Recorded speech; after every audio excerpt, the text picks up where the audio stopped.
Hello बच्चों। इसमें दिया है two identical billiards ball undergoes oblique elastic collision. Oblique means two dimensional. Initially one of the ball is stationery.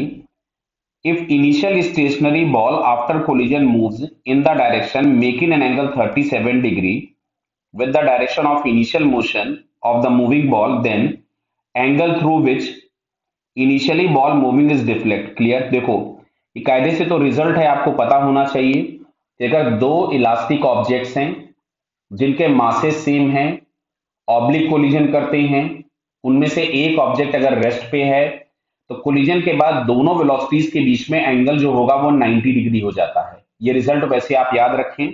तो इसके according answer तो हमको 53 मिल गया एक बार में. क्लियर.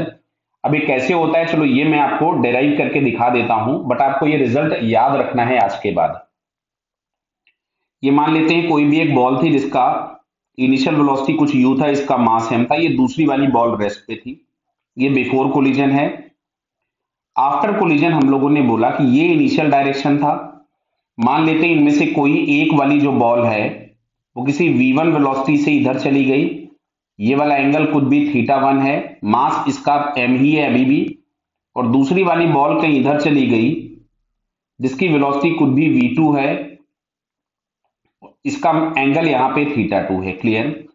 तो देखो मैं भी डेराइव कर रहा हूं इसको, हालांकि कोएफिशिएंट ऑफ रेस्टिट्यूशन के बेसिक फॉर्मूले से एक लाइन में निकाला जा सकता है. मैं आपको पूरा डेरिवेशन करके दिखा देता हूं. इनिशियल मोमेंटम था एम यू एक्स एक्सिस के लॉन्ग. फाइनल मोमेंटम अगर हम लोग देखेंगे तो m we one cos θ1 plus m we two cos θ2. Clear. तो यहां से मासेस अगर हम कैंसिल कर दें तो मिलेगा v1 cos θ1 प्लस यहां से आपके पास मिल रहा है v2 cos θ2. ये आ गया इक्वेशन नंबर 1. ये हमने x एक्सिस के लॉन्ग मोमेंटम कंजर्वेशन लगाया. अगर मैं y डायरेक्शन में देखूं तो इनिशियल मोमेंटम जीरो है तो फाइनल भी जीरो होगा. लेकिन इस वाली बॉल का मोमेंटम इधर प्लस मिलेगा और इस वाली बॉल का मोमेंटम माइनस मिलेगा. mv1 sin θ1 mv2 sin θ2. Clear है. तो यहां से हम लोगों के पास आता है v1 sin θ1 minus v2 sign of θ2 बराबर जीरो. ये आ गया इक्वेशन नंबर 2. क्लियर है. कोलिजन इलास्टिक दिया है तो एनर्जी भी कंजर्व होगी. तो कंजर्वेशन ऑफ एनर्जी से अगर मैं लिखूं तो half M U square is equal to 1/2 M we one square plus 1/2 M we two square. Clear. तो यहां से हम लोगों के पास मिलेगा U square is equal to V one square plus V two square. ये आ गया इक्वेशन नंबर 3. अब देखो यहां से इक्वेशन नंबर 1 और इक्वेशन नंबर 2 का मैं स्क्वायरिंग कर रहा हूं और एडिंग करूंगा. क्लियर है. तो 1 का अगर हमने स्क्वायर किया तो लेफ्ट हैंड साइड में यू स्क्वायर है और सेकंड वाले में जीरो है.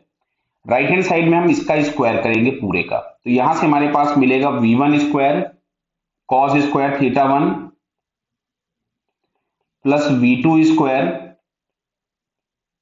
Cos square θ2 plus 2 v1 v2 cos θ1 cos θ2. Clear है. अब अच्छा मैं इसका स्क्वायर करूंगा तो इसका स्क्वायर करेंगे तो हमारे पास मिलेगा v1 square sine square θ1 plus v2 square sine square θ2 minus 2 v1 v2 sine θ1 sine θ2. बेटा दिख रहा है आपको ये. अब देखो इनमें से इसको मैं एक साथ लिख देता हूं इन दोनों को. तो क्या दिख रहा है, आप कॉमन निकालेंगे v1 स्क्वायर तो ब्रैकेट के अंदर cos square θ1 plus sine square θ1 1 हो जाएगा. इन दोनों को एक साथ लिख देता हूं मैं. तो यहां से हम लोगों के पास आ जाएगा प्लस v2 स्क्वायर. अच्छा इसमें से मैं प्लस 2 v1 v2 कॉमन निकाल लिया तो ब्रैकेट के अंदर आपको दिख रहा है cos θ1 cos θ2 minus sine θ1 sine θ2. क्या हम इसको ऐसा लिख सकते थे v1 square plus v2 square plus 2 v1 v2. क्या ये cos ऑफ θ1 प्लस θ2 का फॉर्मूला लिखा हुआ था? बोलिए, ये cos ऑफ θ1 प्लस θ2 लिखा हुआ था.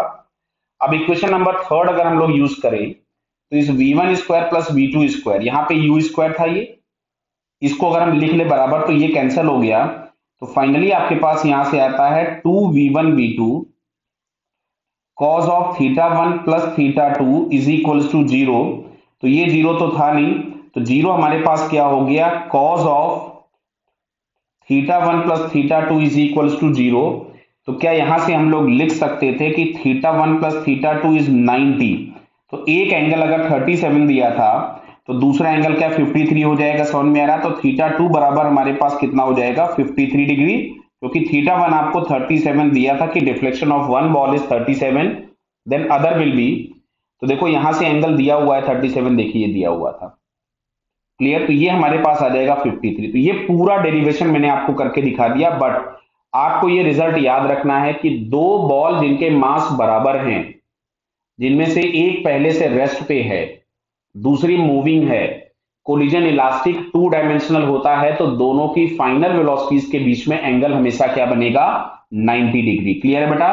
तो फाइनली हम लोगों को यहां से थर्ड आंसर करेक्ट दिखता है। Okay, all the best.